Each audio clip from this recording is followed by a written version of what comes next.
Siapa yang nyampaikan kemarin? Mana? Siapa yang nyampaikan? Oh tadi malam. Bismillah.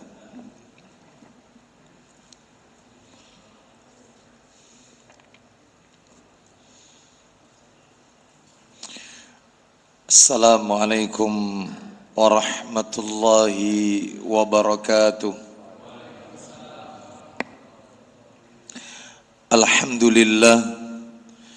Alhamdulillahi hamdan katsiran tayyiban mubarakan fi kama yuhibbu rabbuna wa yarda.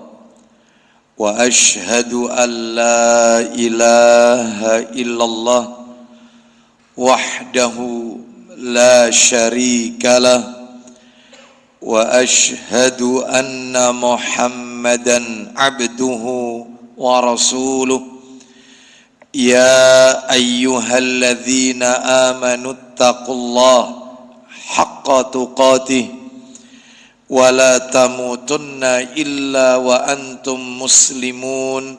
Amma ba'du, fa inna asdaqal hadisi kitabullah wa khairal hadi hadi Muhammadin sallallahu alaihi wasallam wa syarral umuri muhdatsatuha wa kulla muhdatsatin bid'ah wa kulla bid'atin dhalalah wa kulla dhalalatin finnar. Ikhwan wa akhwati fillah, bapak-bapak, ibu-ibu, kaum muslimin dan muslimah, jamaah salat maghrib Masjid Mujahidin yang semoga dimuliakan oleh Allah subhanahu wa ta'ala.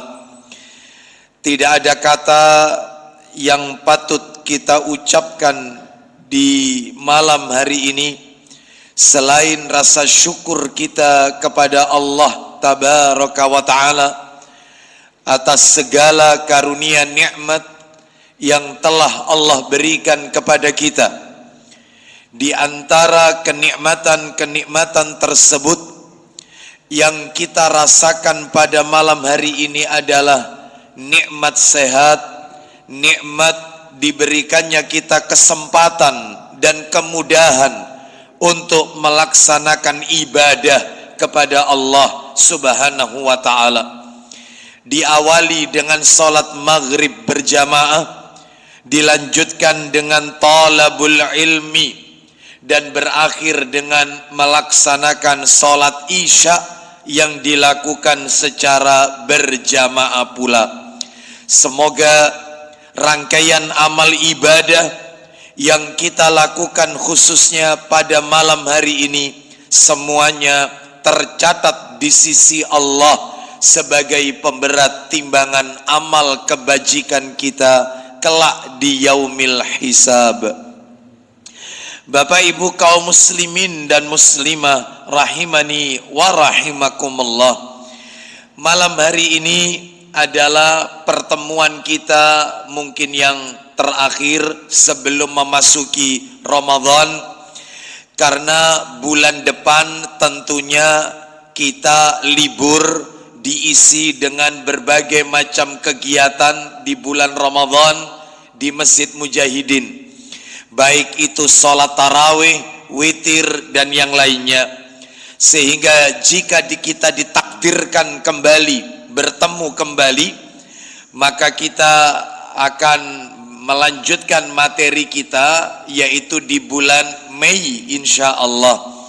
Bapak ibu sekalian rahimani wa rahimakumullah, dengan terbenamnya matahari tadi sore sebagai pertanda masuknya waktu maghrib, tanpa terasa malam hari ini kita sudah memasuki 26 Sya'ban 1443 Hijriyah.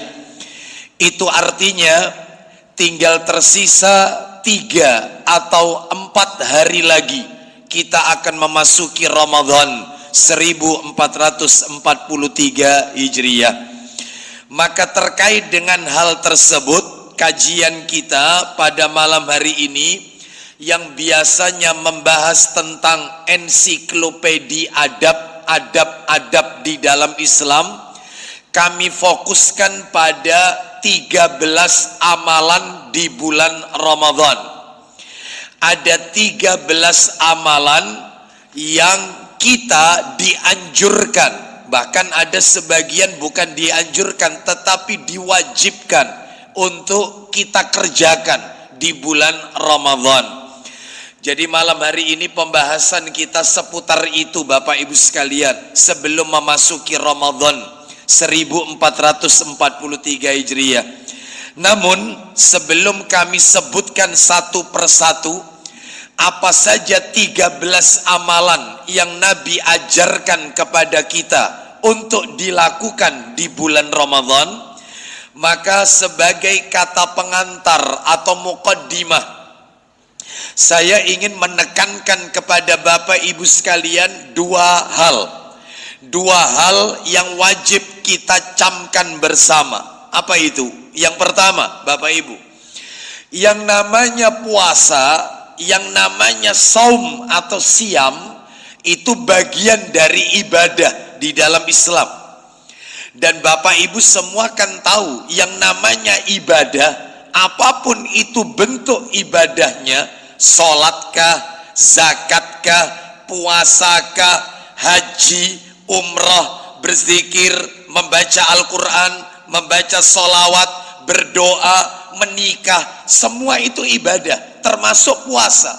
Maka semua ibadah itu tidak akan pernah diterima oleh Allah, ibadah itu tidak akan pernah diridhoi oleh Allah kecuali pelakunya melakukan dua syarat agar ibadah diterima, dua syarat agar ibadah diridhoi oleh Allah Azza wa Jalla. Dua syarat ini kami singkat dengan 2 I. I yang pertama ikhlas, I yang kedua ittiba. Apa itu ikhlas? Mana dalilnya? Ibadah itu harus ikhlas karena Allah. Ibadah itu harus lillahi ta'ala, tidak boleh linnas. Harus karena Allah, tidak boleh karena manusia. Mana dalilnya? Dalilnya saya yakin Bapak Ibu sekalian hafal. Allah Subhanahu wa taala berfirman di dalam Al-Qur'an, suratnya yaitu surat yang ke-6, Al-An'am, ayatnya 162. Al-An'am 162. Kita dengarkan murattalnya.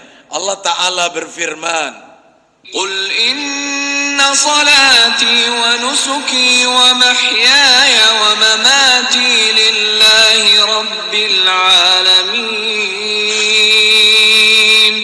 Qul, katakan Muhammad, inna salati, sesungguhnya salatku, wa nusuki, ibadahku, termasuk puasa, termasuk kurban, termasuk yang lainnya, wa mahyaya, hidupku, wa mamati, dan matiku, lillahi rabbil alamin, adalah untuk Rabb semesta alam. Berarti ibadah harus karena Allah, tidak boleh karena manusia. Ini syarat yang pertama, harus ikhlas.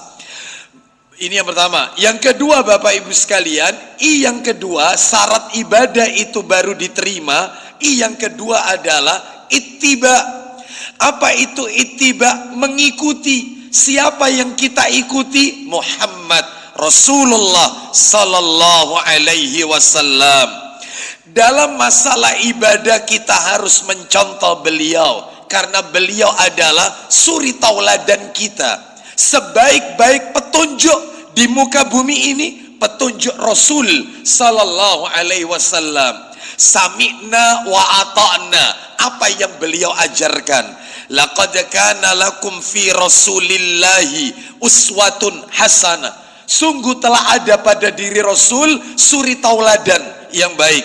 Maka ibadah Bapak Ibu, ibadah tidak mencontoh beliau, ibadahnya tidak diterima oleh Allah Azza wa Jalla. Coba Pak Anang dibuka Sahih Muslimnya. Sahih Muslim nomor 1700 dan 1701. Muslim 1700 dan 1701. Dua-duanya dari Aisyah radhiyallahu anhuma. Posisi hadis ada di sebelah kanan, 1700 dan 1701.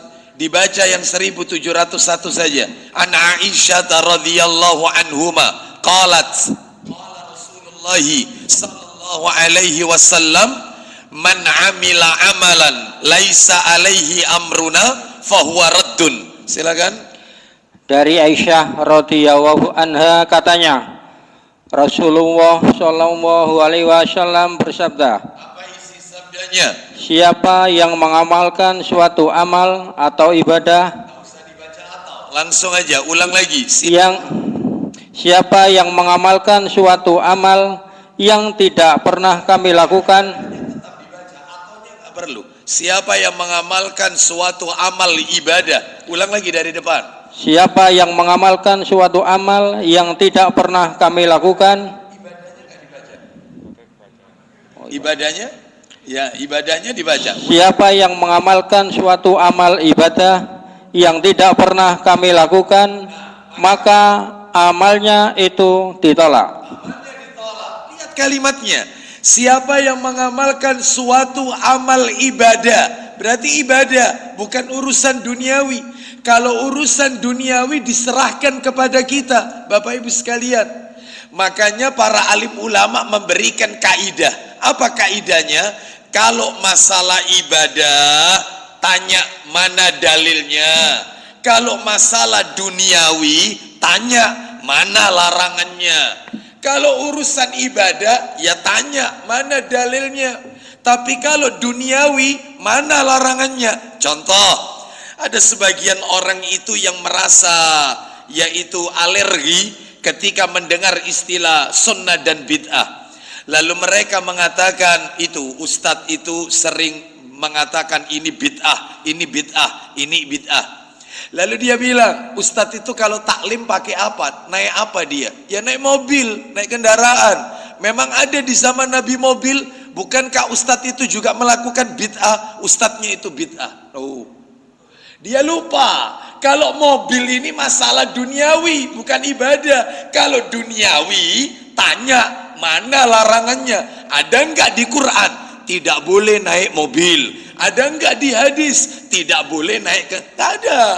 Ustadznya kalau makan itu, ustadz itu makan apa? Makan apa? Ya nasi. Terus lauknya tahu tempe.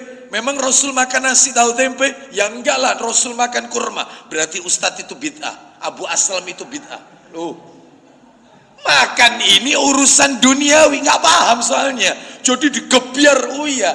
Yang tidak boleh itu urusan ibadah. Saya tanya sekarang sama panjenengan. Saya tanya sama si fulan itu. Saya mau tanya, adzan itu ibadah tidak di dalam Islam? Bagian dari ibadah. Oh ya jelas Ustadz, adzan itu ibadah. Bahkan adzan itu syiar Islam. Tayyib, pertanyaan saya, Anda sudah mengatakan adzan itu ibadah. Saya minta dalilnya. Mana dalilnya? Sebelum adzan ada bacaan solawat, sesudah adzan menunggu iqomah ada bacaan solawat. Saya minta dalilnya. Diem dia, skakmat sudah. Karena dia tidak paham mana dunia. Memang betul mic di zaman Nabi nggak ada mic ini, nggak ada. Tapi ini duniawi, Bapak Ibu sekalian, bukan ibadah. Sehingga dalam hal ini urusan dunia diserahkan ke kita. Sedangkan kalau urusan ibadah harus mencontoh Nabi Sallallahu Alaihi Wasallam.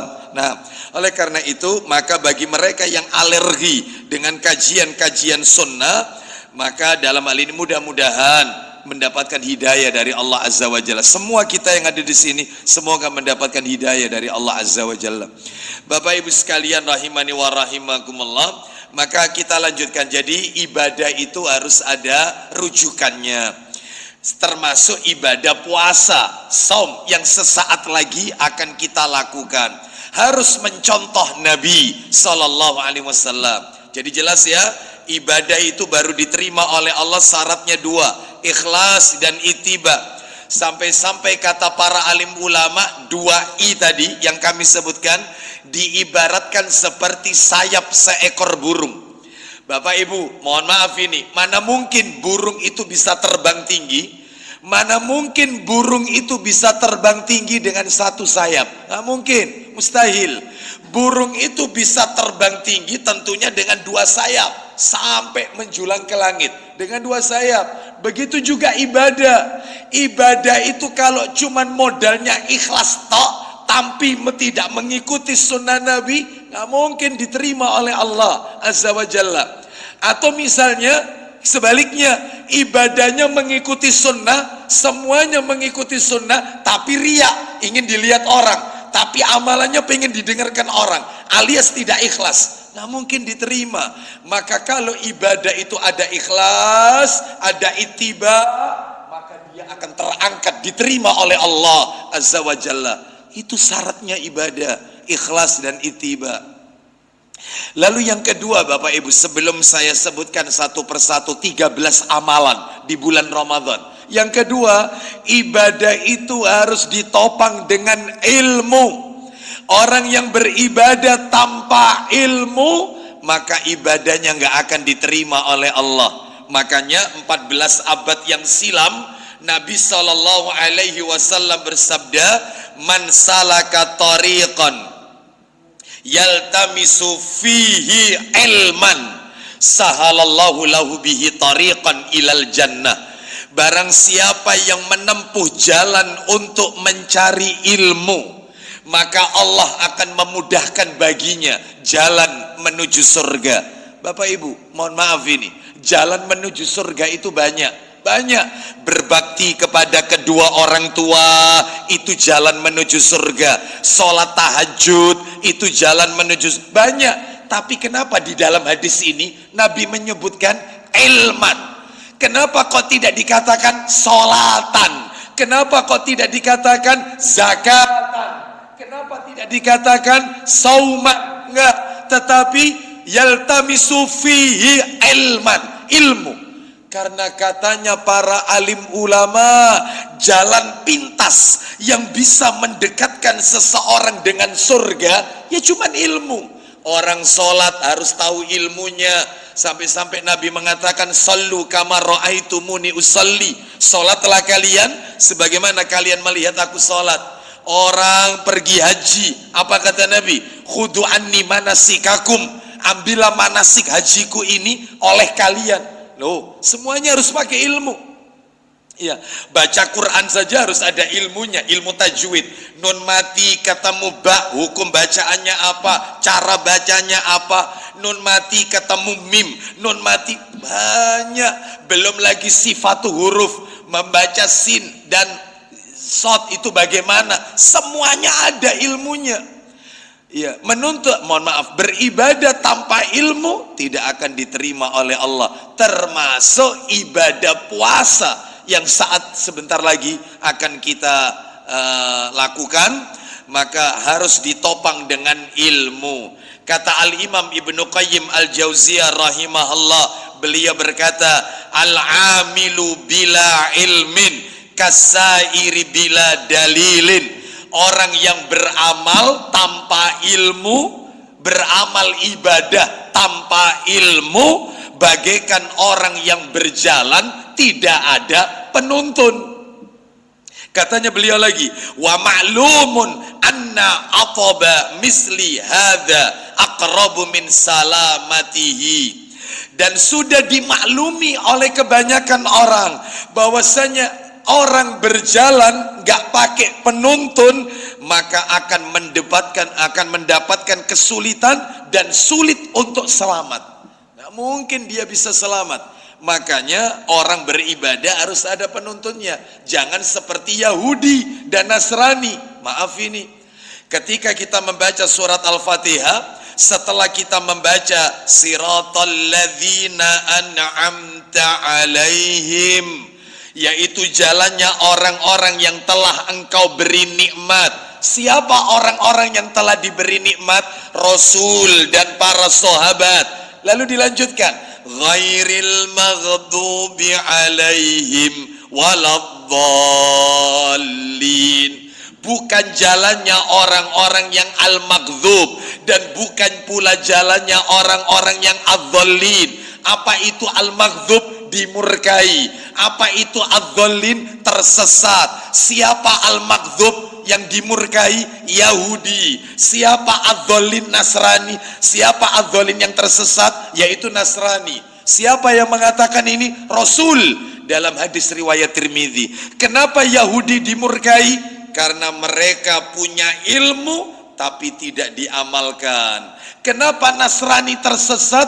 Karena mereka beribadah, beramal, nggak pakai ilmu. Kita kaum muslimin berilmu dan diamalkan. Jadi kalau ada orang seneng ngaji tapi tidak diamalkan, maka mirip seperti. Dan kalau ada orang beribadah nggak pakai ilmu, ilmunya cuma ilmu perasaan, sing penting api, itu. Ya. Sing penting api, ya. Yang penting kan bagus. Maka yang seperti ini, maka tentunya menyerupai, yaitu dari kelompok Nasrani. Oleh karena itu, maka mari kita bekali diri kita dengan ilmu sebagai persiapan memasuki Ramadan. Bapak Ibu, saya akan sebutkan 13 amalan yang Nabi ajarkan kepada kita di bulan Ramadan, dan ini ditekankan untuk dilakukan. Bahkan sebagian ada yang hukumnya wajib, fardu ain. Apa itu 13 amalan? Sebelum saya sebutkan, mohon maaf Bapak Ibu, saya hanya menyebutkan satu persatu beserta dalil. Adapun penjelasannya, rincian fikihnya nggak saya sentuh karena tentunya waktunya tidak cukup. Fikihnya nggak saya sentuh. Saya hanya menyebutkan nomor 1 amalannya ini, dalilnya ini. Nomor 2 amalannya ini, dalilnya ini. Hanya itu. Adapun rincian pembahasannya maka tidak saya sentuh. Baik, bisa kita dapatkan, Bapak Ibu dapatkan keterangan dari ustadz-ustadz yang lainnya tentunya. Atau memang kalau dipertemukan lagi, ya.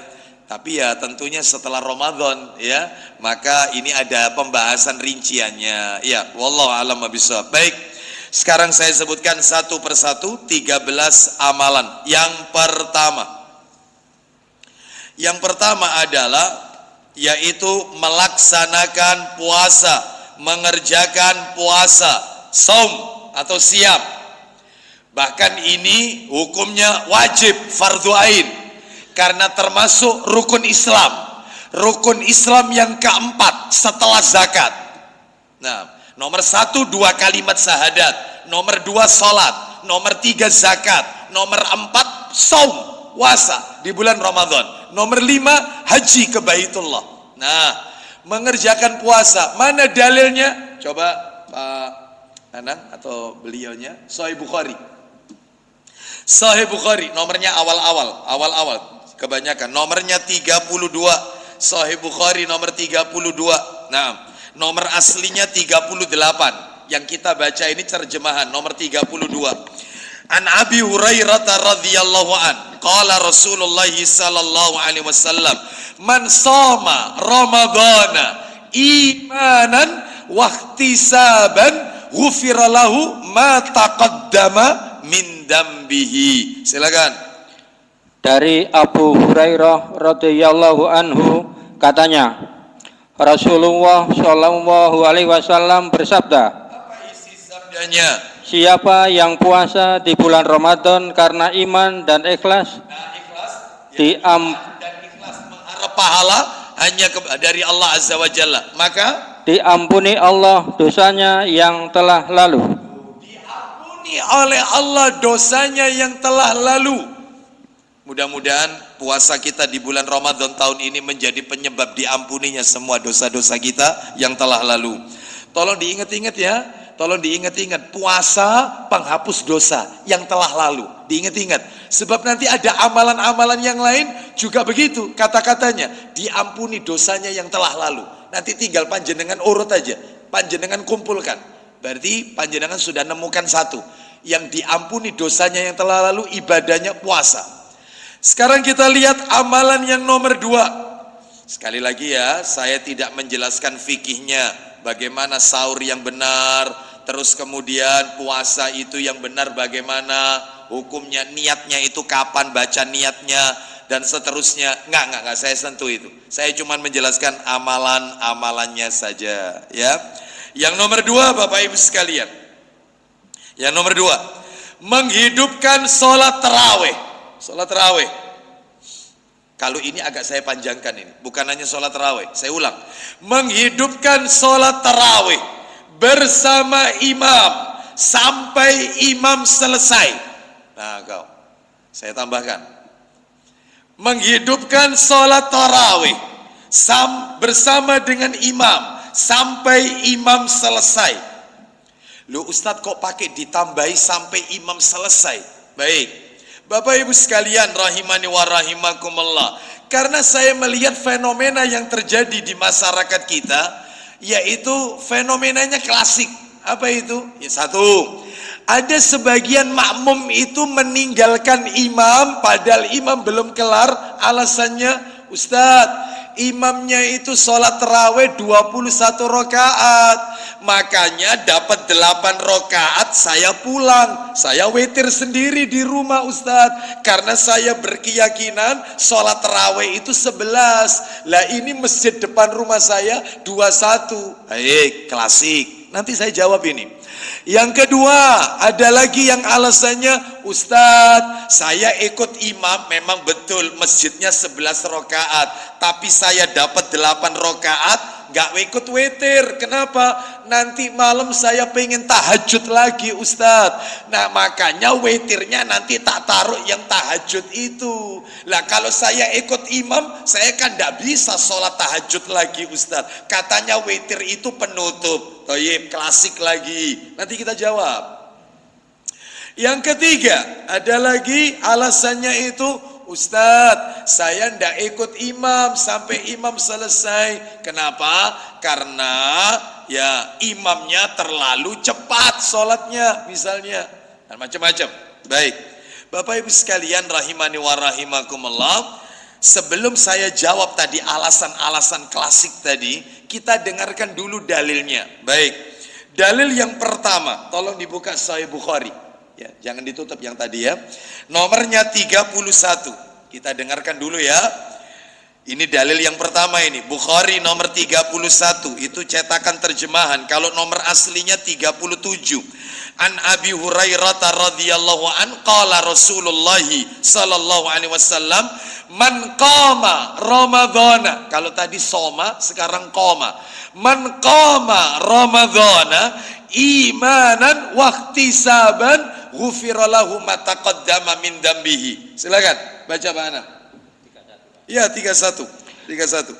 Dari Abu Hurairah radhiyallahu anhu katanya, Rasulullah Shallallahu alaihi wasallam bersabda, apa isi sabdanya? siapa yang menegakkan sholat di bulan Ramadan, Siapa yang menegakkan sholat, maksudnya qiyamul Ramadan, sholat tarawih di bulan Ramadan, karena iman dan ikhlas, iman dan mengharap pahala dari Allah, maka diampuni Allah dosanya yang telah lalu. sholat tarawih penghapus dosa yang telah lalu. Panjenengan tadi sudah ketemu nomor 1, puasa. Yang nomor 2 barusan, sholat tarawih, penghapus dosa yang telah lalu. Mudah-mudahan tarawih kita di tahun ini menjadi penyebab diampuninya dosa-dosa kita. Dikumpulkan aja nanti ya, sebab nanti ada beberapa amalan penghapus dosa yang telah lalu. Masya Allah ini. Baik, sekarang saya kasih dalil yang lain. Abu Dawud, karena ini kitabnya nggak saya bawa, kita lihat yang sudah di-download aja. Abu Dawud nomornya 1375. Nah, Abu Dawud. Nah ini ya Bapak Ibu sekalian. Ini di nomor aslinya. Abu Dawud 1375. Berikut dengan terjemahannya. Anda bacakan aja. Yaitu dari Abu Dzar radhiyallahu anhu, dia berkata, Nabi sallallahu alaihi wasallam bersabda, saya bacakan penggalan hadisnya saja. Innar rajula idza shalla ma'al imam hatta yansarifa husibalahu qiyamul lailatin. Kata Nabi, sesungguhnya seseorang yang mengerjakan sholat bersama imam, sholat tarawih maksudnya, sampai imam selesai, maka dia mendapatkan pahala dihitung untuknya seperti orang yang beribadah semalam penuh. Jadi dia mendapatkan pahala seperti orang yang beribadah semalam suntuk, semalam penuh itu ibadah. Padahal bisa jadi setelah witir bersama imam, dia pulang tidur. Ya. Tetapi tidurnya itu tercatat di sisi Allah seperti orang yang beribadah semalaman penuh. Kenapa? Karena terawihnya bersama imam sampai imam kelar, sampai imam selesai. Berarti Ustadz, kalau mereka yang langsung pulang, gak ikut witirnya imam, gak dapat ganjaran ini. Ya, gak dapat. Eman kan? Bukankah kita kalau bulan Ramadan harus mengumpulkan pundi-pundi pahala? Ya. Bukankah kita harus memperbanyak amal, pahala di sisi Allah, agar Allah berikan kepada kita? Oleh karena itu maka ini ruginya. Terus Ustadz, lah kalau mereka yang pulang, alasan yang klasik tadi kita jawab. Alasan yang pertama, alasannya adalah karena imamnya terawihnya 21 rakaat, 8 rakaat ditinggal pulang. Bapak Ibu, mohon maaf, apa salahnya 23? Apa salahnya 21 rakaat? Nabi kan pernah bilang, riwayatnya Bukhari Muslim. Apa kata Nabi? Salatul laili wan nahari masna. Salat di malam hari dan di siang hari, maksudnya yang sunnah ya, yang sunnah bukan yang wajib.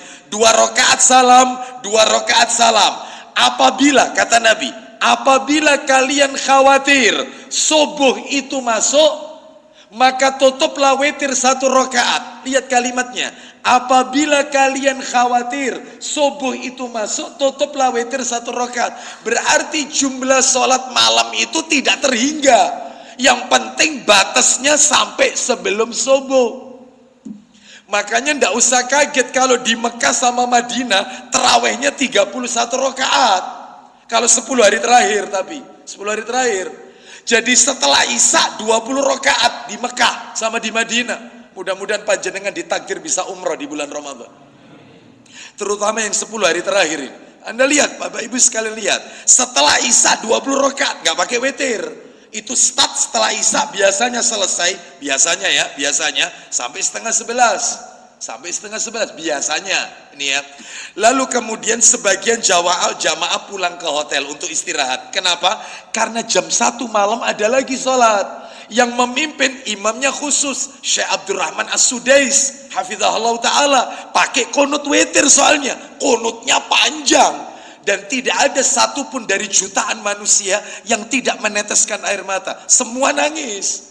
Lah itu khusus Sudais yang jam 1 sampai jam 3, 2 jam, 11 rakaat, 8 plus witir 3. Berarti di total mulai Isya sampai subuh 31, 20 plus 11 soalnya. Yang salah itu yang tidak terawih. Kok ribut? Gitu loh. Nggak apa-apa, ikut aja imamnya. Oh, selikur imam. Ikut, nggak apa-apa. Allahu Akbar. Ikut, nggak apa-apa. Sampai witir. Kenapa? Karena pahalanya seperti orang yang beribadah semalam suntuk. Tadi sudah saya bacakan. Rugi. Ini alasan yang klasik pertama. Alasan klasik kedua, Ustadz, nanti malam saya itu pengen tahajud lagi. Lah kalau tak tutup witir, kan saya tidak bisa tahajud. Kata siapa? Boleh. Yang tidak boleh itu adalah semalam 2 kali witir. Itu tidak boleh. Lah terus silakan Anda bersama imam sampai imam witir. Nanti malam bangun tahajud. Silakan sholat tahajud, tapi jangan ditutup witir. Loh berarti boleh Ustadz ya, witir duluan baru sholat malam. Bapak Ibu, hadisnya ada di kitab ini. Nah, kalau mau dibaca monggo, nggak apa-apa. Yaitu di dalam Sahih Muslim, Nabi SAW itu pernah sholat tahajud 11 rakaat. 11 itu bukan 4 kali salam, witirnya 3. Bukan. Yang Nabi pernah lakukan sholat witir, sholat tahajud 11 rakaat, 9 rakaat plus 2 rakaat. Hadisnya Muslim. Yang 9 rakaat ini beliau tidak duduk kecuali di rakaat ke-8. Tahiyatnya rakaat ke-8. Setelah innaka hamidum majid, beliau tidak salam, berdiri lagi. Allahu Akbar. Rakaat ke-9 ini. Lalu duduk lagi tahiyat, lalu salam. Berarti tahiyatnya rakaat ke-8 dan ke-9. Jadi kayak maghrib lah. Maghrib itu kan duduk tahiyatnya rakaat kedua sama rakaat ketiga tahiyat. Ini tidak, rakaat ke-8 sama 9. Jadi 1 sampai 7 itu berdiri terus. Begitu 8 tahiyat. Innaka Hamidum Majid. Allahu Akbar. Alhamdulillahirabbil alamin, dan seterusnya sampai ruku, i'tidal, tahiyat lagi terakhir, assalamualaikum, 9. Lalu ditambah lagi 2 rakaat. Berarti witir dulu baru tahajud. Ya. Nabi pernah bilang, tanya kepada Abu Bakar, "Hai Abu Bakar, kamu sholat witirmu kapan?" Riwayat Ibnu Majah ini. Abu Bakar menjawab, "Setelah Isya. Aku witir setelah Isya." Nabi tanya kepada Umar bin Khattab, "Kalau kau Umar witirmu kapan?" Umar menjawab, "Setelah tahajud, sepertiga malam terakhir." Kata Nabi, "Engkau Abu Bakar orang yang berhati-hati, dan engkau Umar orang yang memiliki kekuatan. Dua-duanya boleh.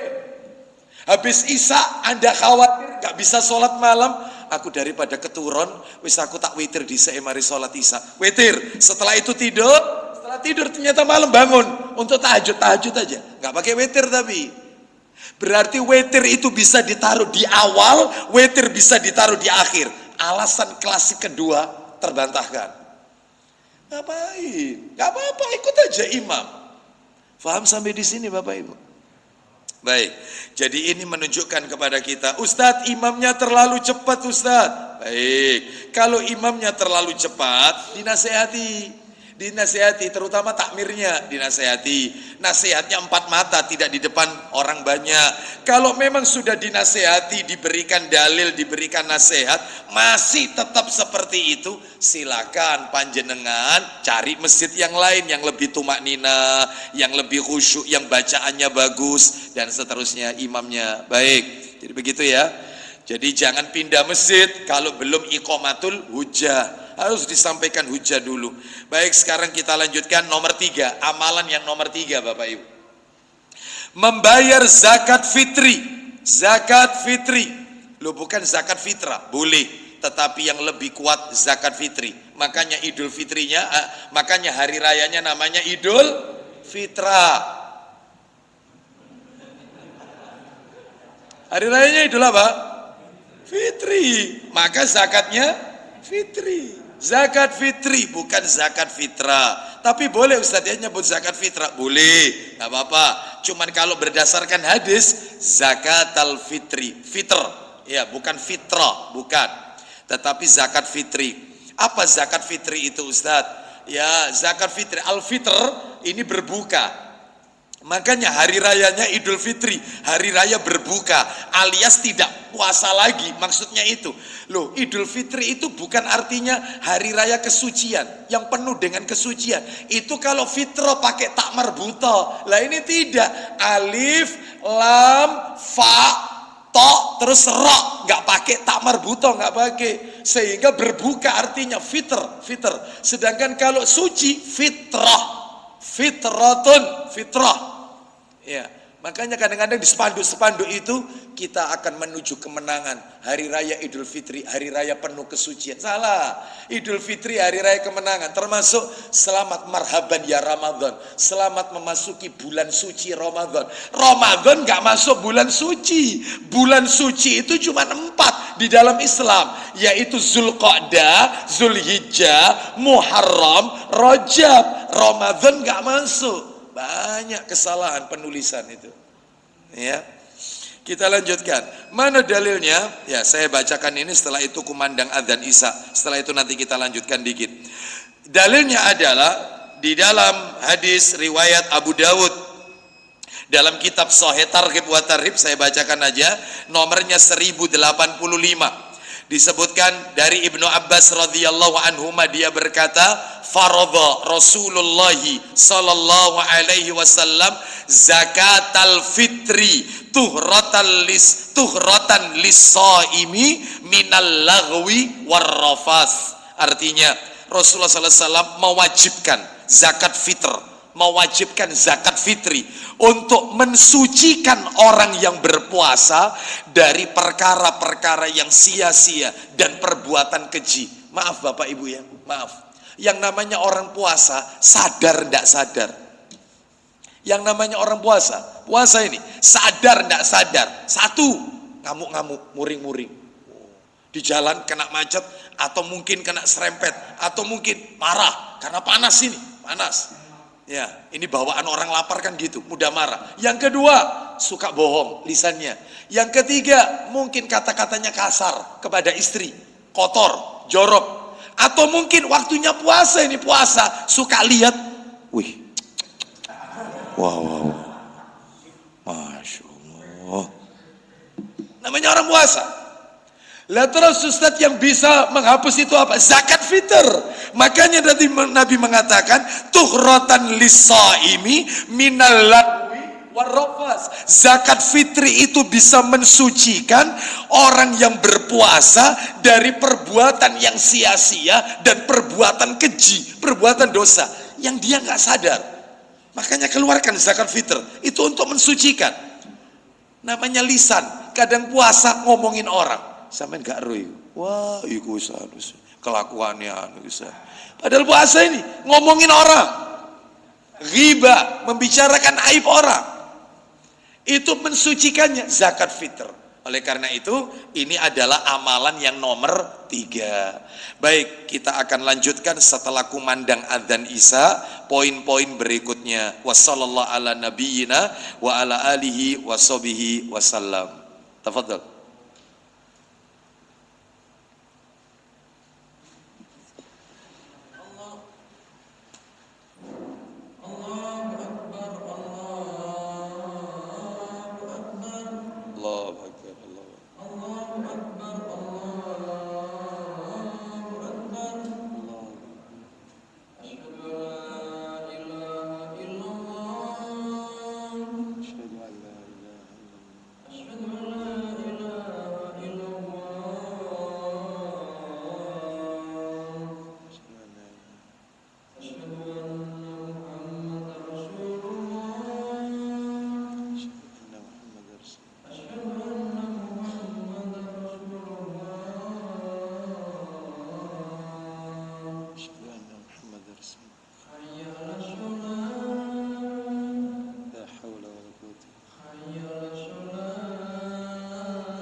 Raditu billahi rabban. Salli ala Muhammad. Allahumma rabbana.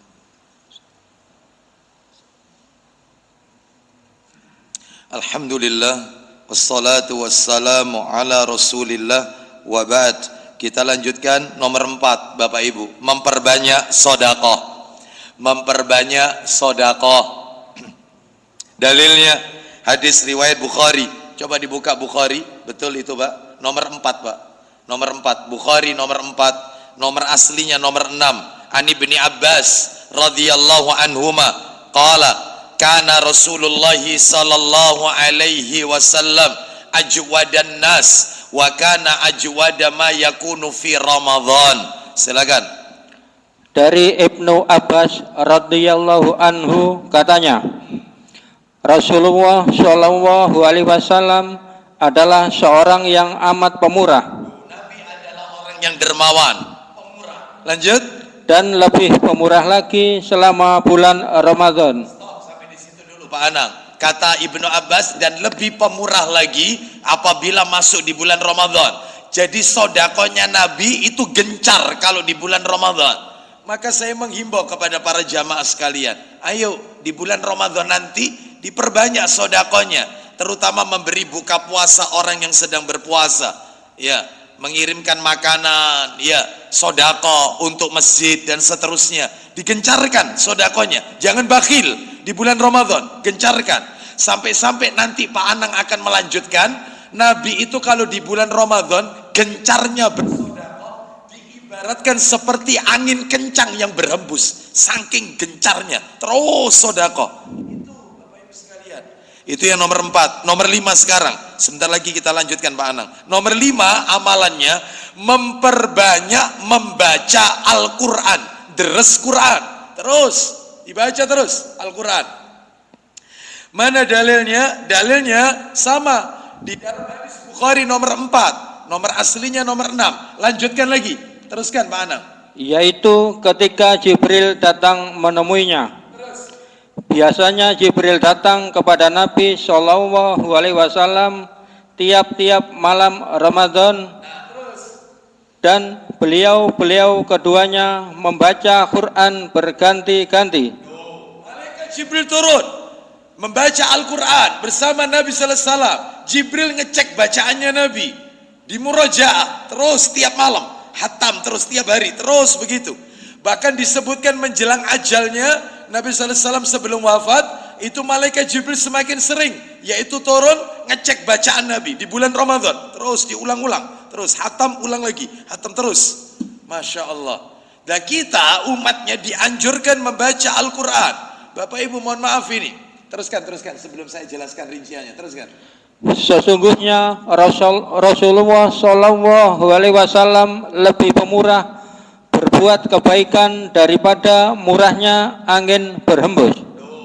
Daripada angin kencang yang berhembus, lebih gencar lagi sodakonya Nabi. Baik, Bapak Ibu, terkait memperbanyak membaca Al-Quran, mari kita dengarkan beberapa ulama, beberapa sahabat Nabi, ya, dan tabiin terkait dengan membaca Al-Quran di bulan Ramadan. Di antaranya ini, saya nukil dalam kitab Lataiful Ma'arif yang ditulis oleh Al-Hafidz Ibnu Rajab Al-Hambali rahimahullah.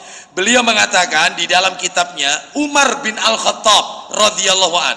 Ini ceritanya ini. Umar bin Khattab radhiyallahu an memerintahkan 2 orang sahabat Nabi. Yang pertama Ubay bin Ka'ab, yang kedua Tamim Ad-Dari radhiyallahu an. Diperintah untuk apa? Mengimami sholat tarawih. Lalu diperintahkan setiap rakaat membaca 200 ayat. Satu rakaat. Sampai makmum pada waktu itu mereka bertumpu pada tongkat-tongkat dan tiang-tiang karena lamanya berdiri.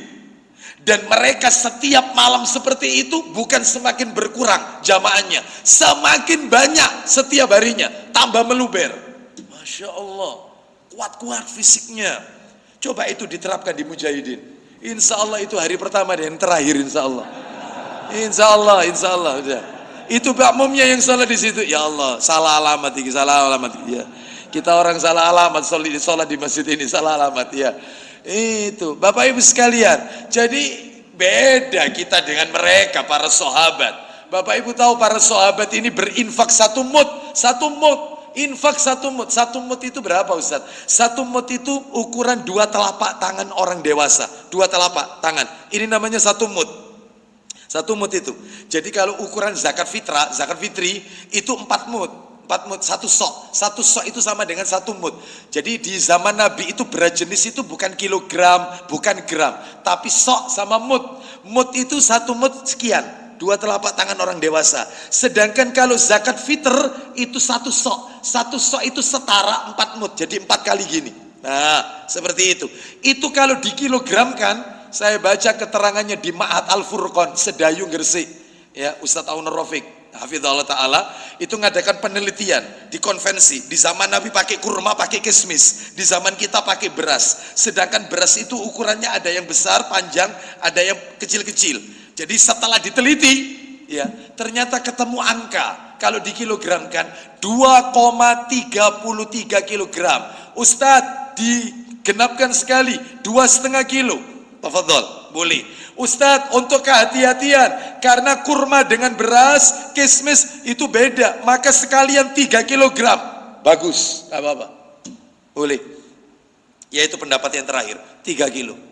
Karena memang beda-beda.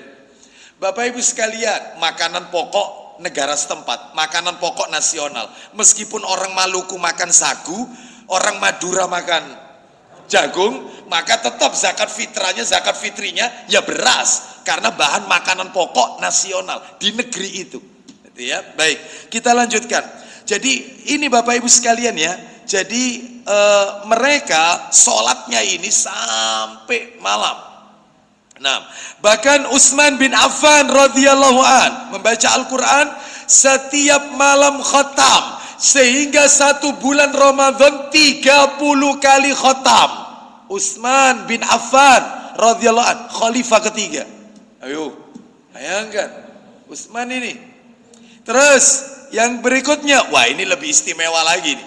Imam Syafi'i rahimahullah, beliau lahir di Gaza, Palestina. Imam Syafi'i ini lahirnya di Gaza, Palestina. Satu-satunya 4 imam mazhab yang nasabnya langsung ketemu sama Abdul Muthalib, kakeknya Nabi. Imam Syafi'i rahimahullah, nasabnya nyambung. Baik, sama Imam Syafi'i dikirim ibunya single parents. Jadi dia ditinggal wafat oleh ayahnya pada saat masih kecil. Ibunya mendidik Imam Syafi'i single parents, nggak nikah lagi. Berarti bisa Ustadz ya, janda itu didik anak sampai jadi ulama. Bisa. Ngapain janda sekarang? Apalah arti kalau aku seorang janda? Aduh, kakek nonton sinetron ini ya. Seperti ini ya. Ustadz lama-lama menjanda jadi janda itu ndak enak. Ada. Banyak dulu itu. Ya, seperti itu. Wanita-wanita para janda yang sukses didik anak sampai jadi ulama. Contohnya Imam Syafi'i rahimahullah. Seperti itu. Nah, dikirim ke Madinah untuk belajar kepada Imam Malik, Imam Darul Hijrah. Baik, Imam Syafi'i selama bulan Ramadan selalu hatam di bulan Ramadan 60 kali. 1 hari 2 kali hatam. Ustadz, iku kira-kira gak nyambut gawe Pak Ustadz. Ya. Ya apa? Bapak Ibu sekalian, mohon maaf ini, mohon maaf. Ya. Katanya para alim ulama, orang itu kalau soleh, maka waktunya diberkahi oleh Allah. Dan dia dikasih kekuatan oleh Allah, orang itu kalau soleh. Bayangkan. Jadi ini menunjukkan keistimewaan mereka. Qatadah, siapa Qatadah? Bukan sahabat, tabi'in. Tabi'in itu orang yang ketemu sahabat, gak ketemu Nabi. Namanya Qatadah radhiyallahu an. Biasa menghatamkan Al-Quran sepekan sekali, seminggu sekali hatam. Tapi bukan Ramadan itu, bukan, selain Ramadan. Tetapi kalau sudah masuk Ramadan, maka setiap 3 hari sekali khatam. 3 hari sekali khatam kalau masuk Ramadan. Tapi masih koma itu, belum titik. Khususnya kalau sudah masuk 10 hari terakhir, malam 20, malam 21 sampai terakhir, setiap malam hatam Quran, tiap malam. Berarti 10 hari tadi 10 kali hatam. Adapun sisanya 3 hari sekali, 3 hari sekali, 3 hari sekali. Masya Allah, ini ulama-ulama dulu. Ya, Imam Bukhari, nama aslinya, kitabnya ada di sana, Sahih Bukhari. Nama aslinya Muhammad bin Ismail, rahimahullah, penulis kitab, ya namanya Imam Bukhari, lahir di Bukhara. Nah, makanya disebut Imam Bukhari. Beliau Bapak Ibu sekalian kalau di bulan Ramadan setiap hari hatam 1 kali. Itu setiap siang, hatam setiap 1 kali. Setiap siang, bukan malam, siang tok, hatam 1 kali. Dan beliau kalau sholat taraweh menghatamkan Al-Quran, kalau sholat taraweh 3 malam sekali. Jadi 3 hari 3 malam hatam, 3 malam hatam. Itu kalau malam. Lah kalau siangnya sekali hatam. Berarti kalau gitu selama Ramadan 30 kali hatam, ditambah yang malamnya 3 hari sekali, 10 berarti. Berarti 40 kali hatam. Kalau mau dihitung. Imam Bukhari, panjenengan tahun yang lalu hatam berapa kali? Dijawab sendiri. Ya. Mana lebih banyak baca Quran di bulan Ramadan sama begini?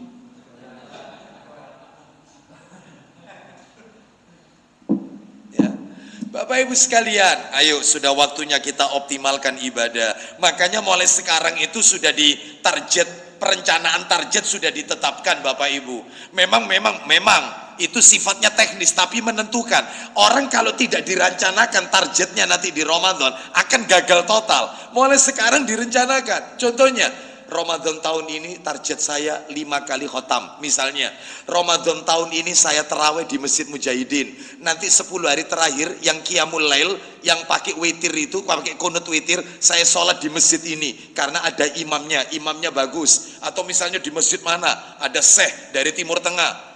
Jadi sekarang masjid-masjid sudah booking, syekh dari Timur Tengah, sudah dihadirkan. Ya, masjid-masjid besar. Kalau Namira Lamongan, sudah jelas, ada syekhnya dari Yaman. Kalau mana ini Ar-Royan Jombang, ada syekhnya dari Mesir, sudah jelas, rutin itu. Banyak, bacaannya bagus-bagus. Ya nikmat kita mau 1 jam berdiri itu tidak terasa, enak memang. Ya, Masjid Mujahidin ada syekhnya, ada ya, itu ya. Insya Allah ya, baik. Jadi sudah disiapin ya, itu. Jadi sudah direncanakan. Baik, nomor 6. Memberi makan orang yang berbuka puasa. Memberi makan orang yang berbuka puasa. Disebutkan dalam hadis riwayat Ibnu Huzaimah dalam kitab Sahih Targhib wa Tarhib nomor 1078 dari Zaid bin Khalid Al-Juhani radhiyallahu an. Dia berkata, Nabi sallallahu alaihi wasallam bersabda, "Man fattara shaiman kana lahu mislu ajrihim." Siapa yang memberi makan orang yang berbuka puasa, orang yang berpuasa, maka baginya pahala seperti orang yang berpuasa tersebut.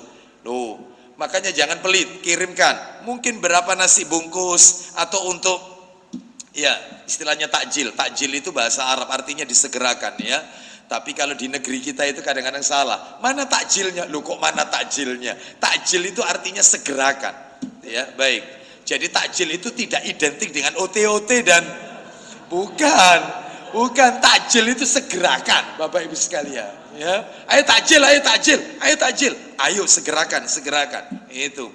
Tolong kalau bisa Masjid Mujahidin takjilnya ini ya, itu yang disegerakan nanti untuk iftar maksud saya. Iftarnya tolong yang bagus, ya beri makanan jamaah itu yang berkualitas. Hari pertama di Masjid Mujahidin nasi kabuli, haji.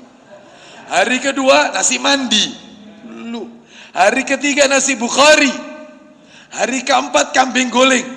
Itu kalau tiap hari kayak gitu, insya Allah saya kesini terus, insya Allah. Insya Allah, ya. Nah ini ndak, tiap kali berbuka mesti ketemu OT-OT. Coba itu OT-OT bisa ngomong, dia akan ngomong. Ketemu mana rek? Sohib ya, ya Allah, ya mampunya itu Ustaz, ya sudah enggak apa-apa mampunya ya, enggak apa-apa sesuai dengan kemampuan ya. Baik, maksud saya kita beri pelayanan kepada jamaah itu ya. Baik, kita lanjutkan nomor 7, melakukan umrah. Mudah-mudahan kita ditakdirkan bisa umrah di bulan Ramadan.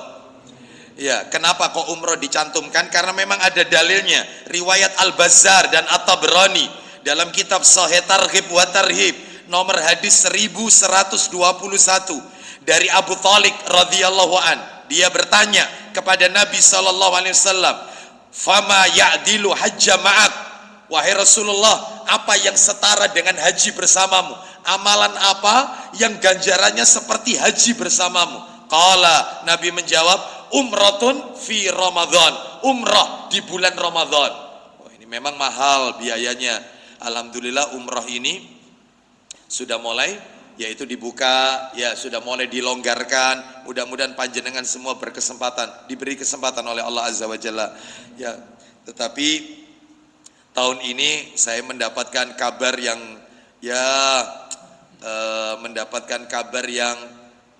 tidak menggembirakan, alias ya sedikit kecewa ya, bahwasanya tahun ini insya Allah siaran langsung sholat tarawih di Masjidil Haram itu insya Allah tidak ditayangkan ya, insya Allah tidak ditayangkan.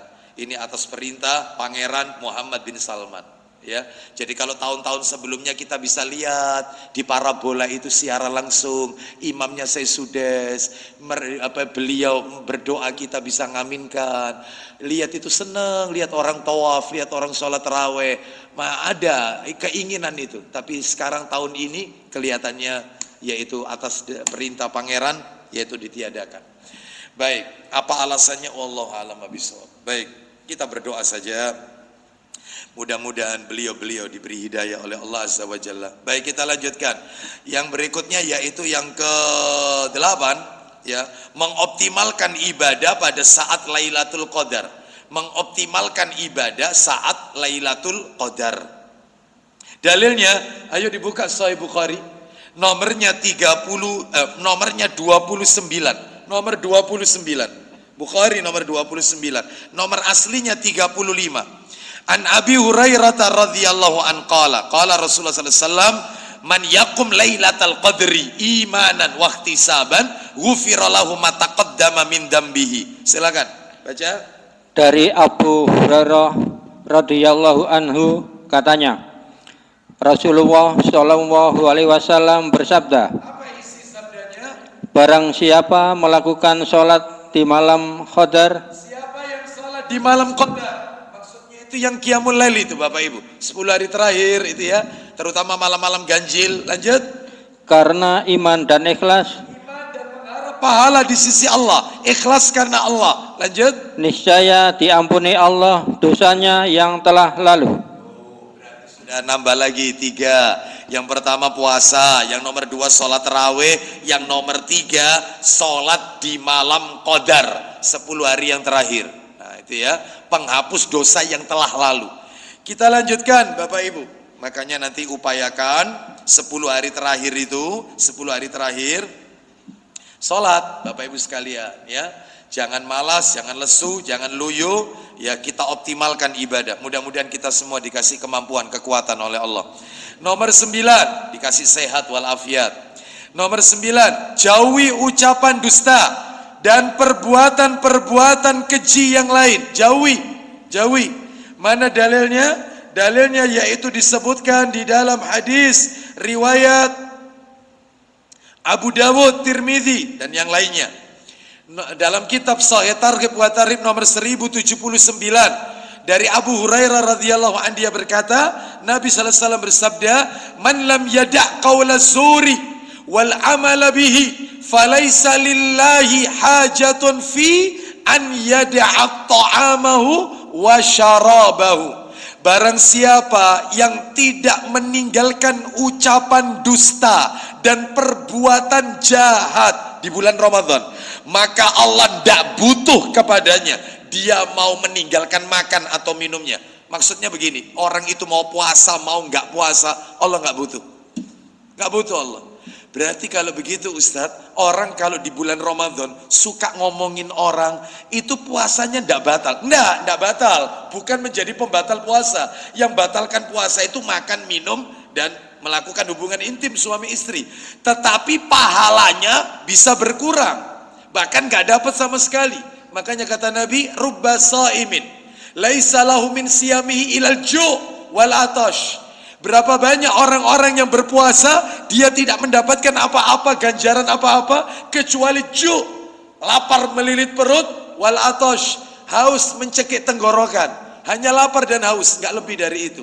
Makanya hati-hati, jaga lisan selama berpuasa. Nomor 10, i'tikaf.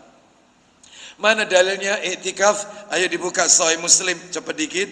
Sahih Muslim hadis yaitu nomor 1140.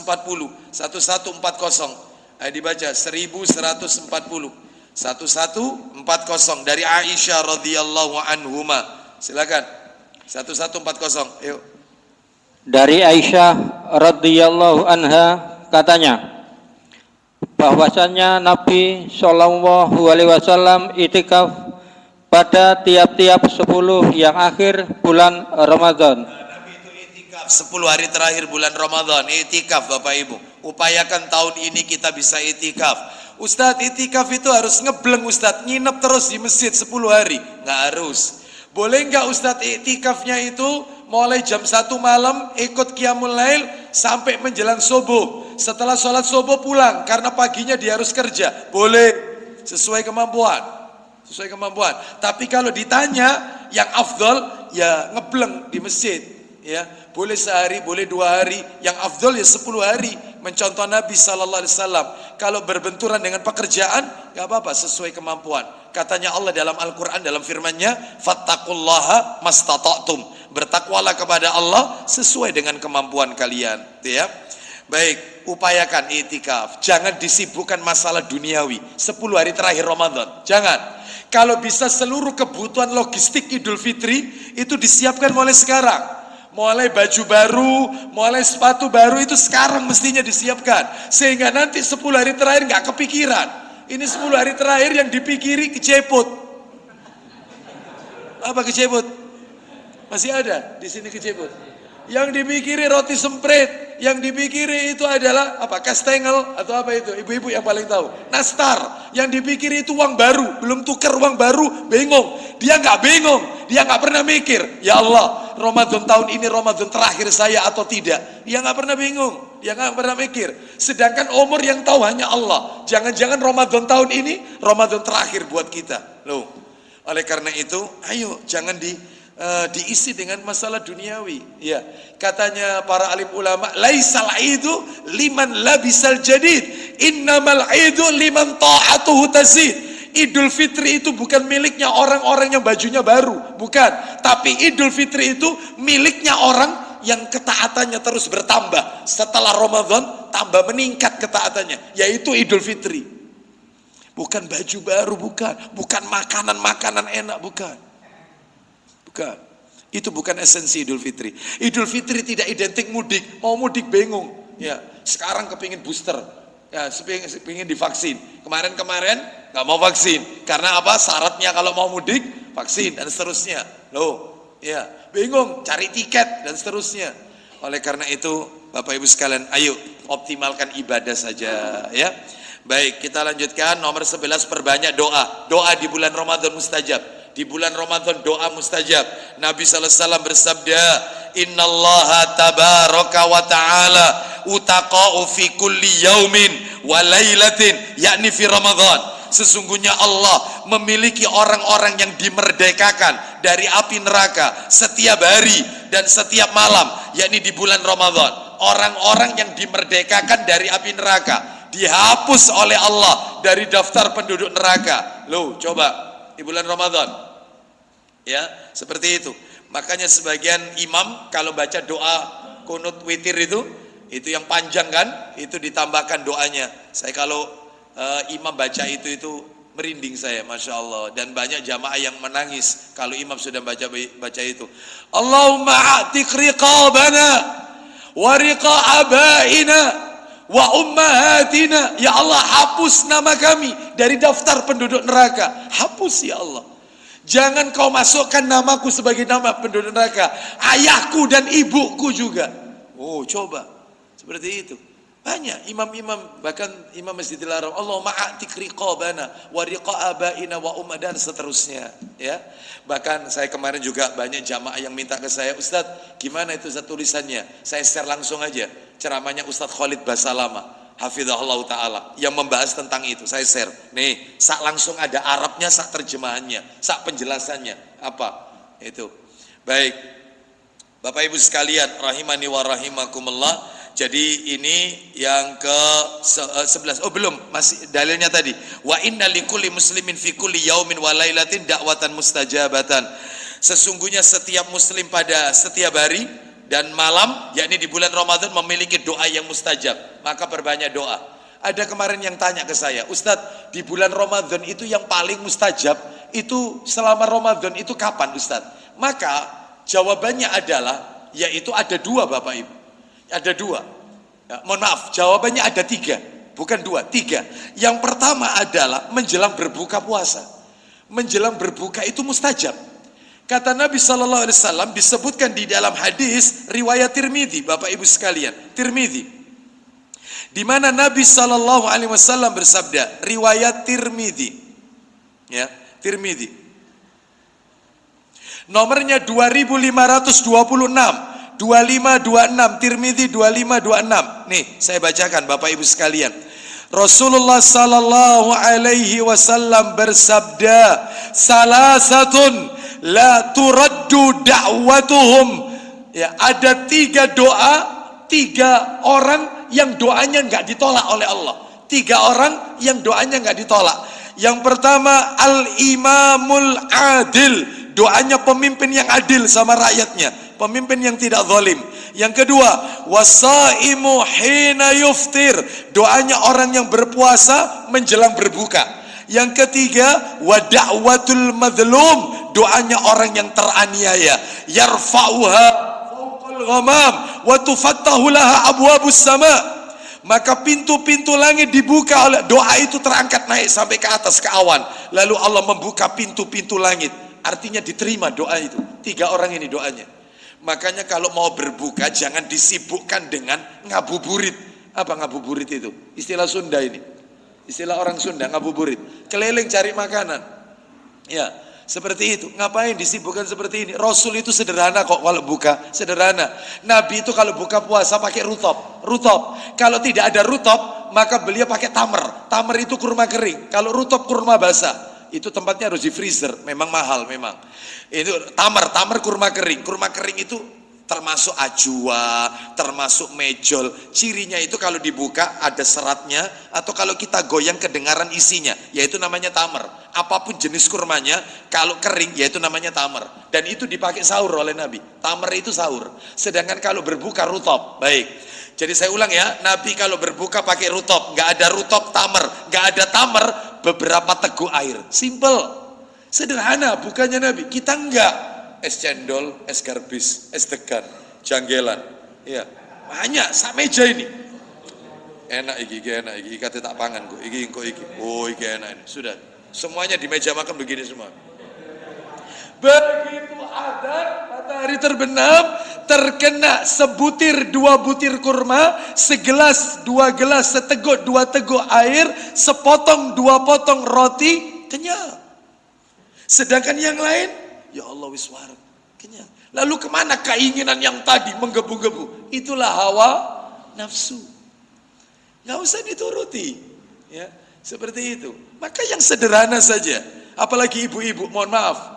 Iya, sampai ada seorang akhwat itu lapar, ya Allah Ustaz, enak wong lanang iki Ustaz. Jadi wong wedok iki diublek-ublek pawon Ustaz.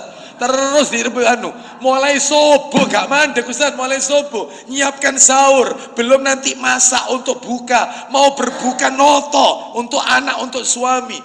Ini salahnya. Lah terus Ustaz benar, iso GoFood. Suami tanya, "Loh, masa apa? GoFood.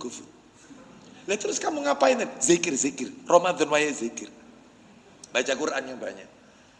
Jangan disibukkan untuk di dapur. Loh Ustaz, saya di dapur itu masak sambil murotal, dengarkan murotal Al-Quran. Mantap. Saya di dapur itu zikir loh Ustaz. Mantap. Gak apa-apa. Kalau bisa, jadi digabung. Kalau tidak, maka sudahlah. Jangan terlalu disibukkan berlebihan. Harus masak ini, harus ini. Sederhana saja. Ya, baik. Suami saya itu rewel Ustaz. Ada suami yang rewel?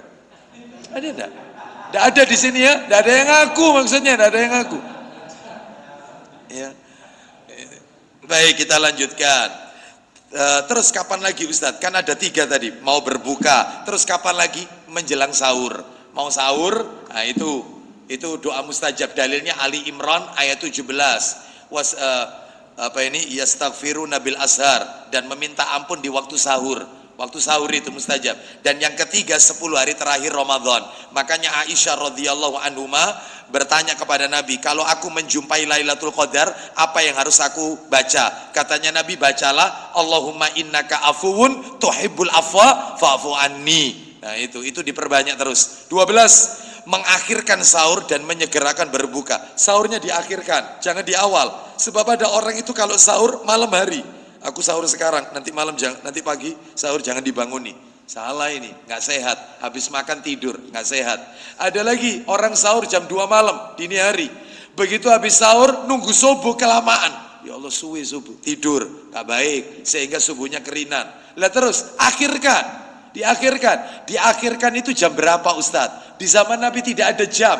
Tetapi di zaman Nabi itu ukurannya pakai ayat Quran. Buka Sahih Muslim, nomornya 1061. 1061. 1061 Zaid bin Sabit radhiyallahu an tanya kepada Anas bin Malik radhiyallahu an. Ayo Pak Anang, cepat dikit, silakan. Dari Anas radhiyallahu anhu, dari Zaid bin Sabit radhiyallahu anhu katanya, kami pernah makan sahur bersama-sama Rasulullah sallallahu alaihi wasallam.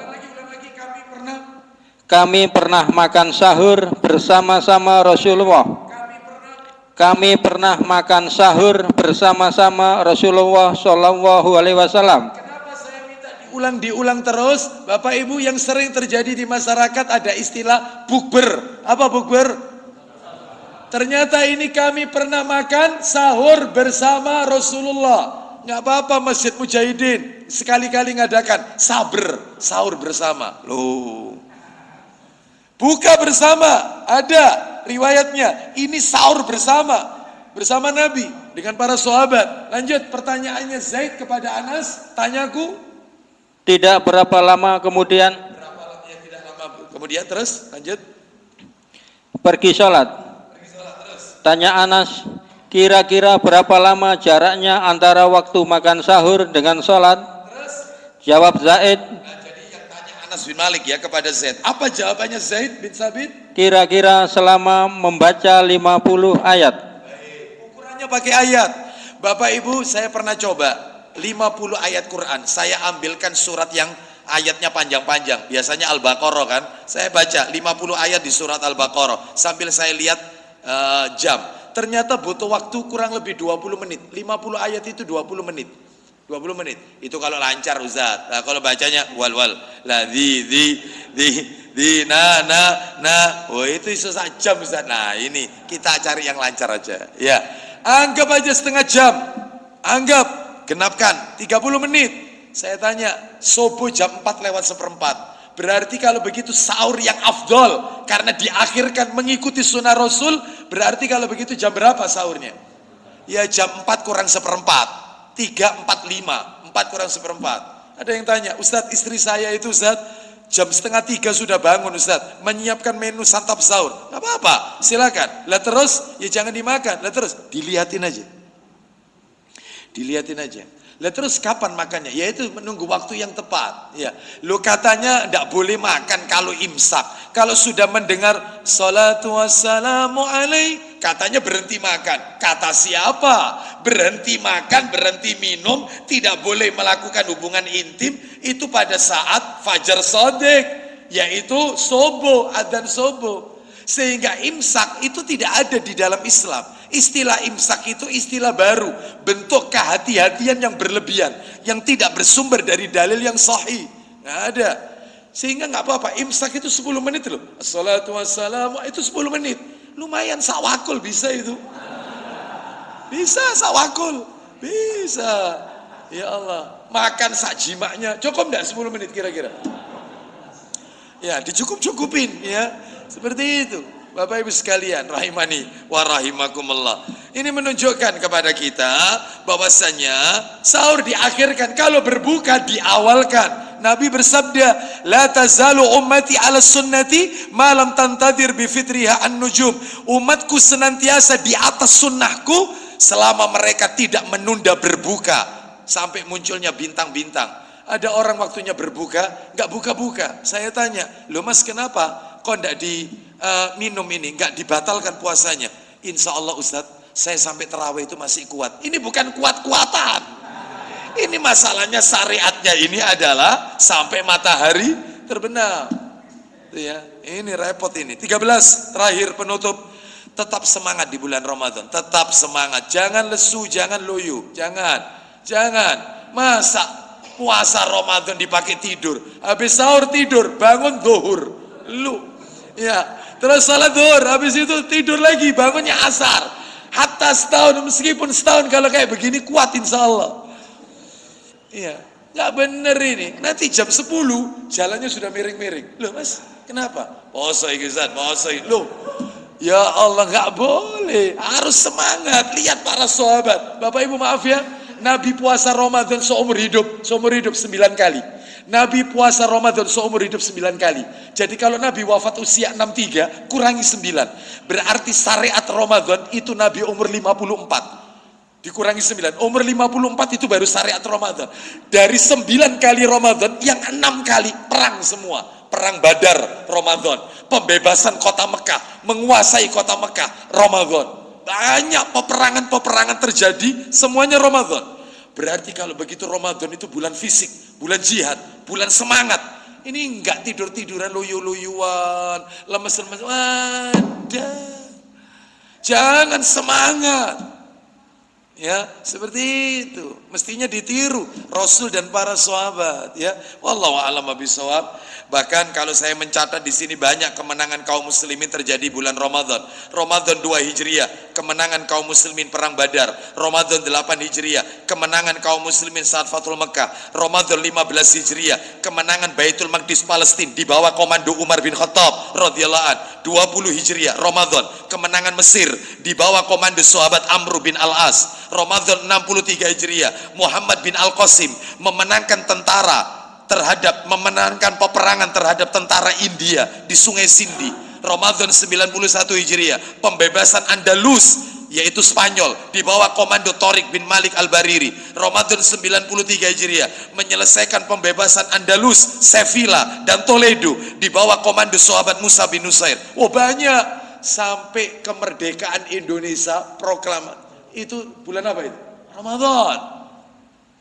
Ya, Ramadan. Banyak kejadian, memang bulan jihad memang. Ya, nggak boleh bulan malas-malasan. Mudah-mudahan kita semua dikasih kekuatan oleh Allah Subhanahu wa taala, dan mudah-mudahan Allah memberikan kemudahan kepada kita untuk bisa menjalankan ibadah di bulan Ramadan. Mudah-mudahan Ramadan tahun ini bukanlah Ramadan yang terakhir bagi kita, tetapi Allah masih memberikan kesempatan kepada kita untuk menikmati indahnya Lailatul Qadar di masa-masa yang akan datang. Demikian kita akhiri kajian kita karena waktunya Bapak Ibu, mohon maaf. Kita tutup dengan kafaratul majelis, ya. Betul ya? Satu pertanyaan boleh Pak Ustaz? Waktunya nggak apa-apa. Waktunya ya, insya Allah nanti lain kesempatan, insya Allah ya. Kita akhiri, wassallallahu ala nabiyyina wa ala alihi washabihi wasallam. Subhanakallahumma wa bihamdika asyhadu an la ilaha illa anta astaghfiruka wa atubu ilaik. Wa akhiru da'wana anil hamdulillahi rabbil alamin. Assalamualaikum warahmatullahi wabarakatuh.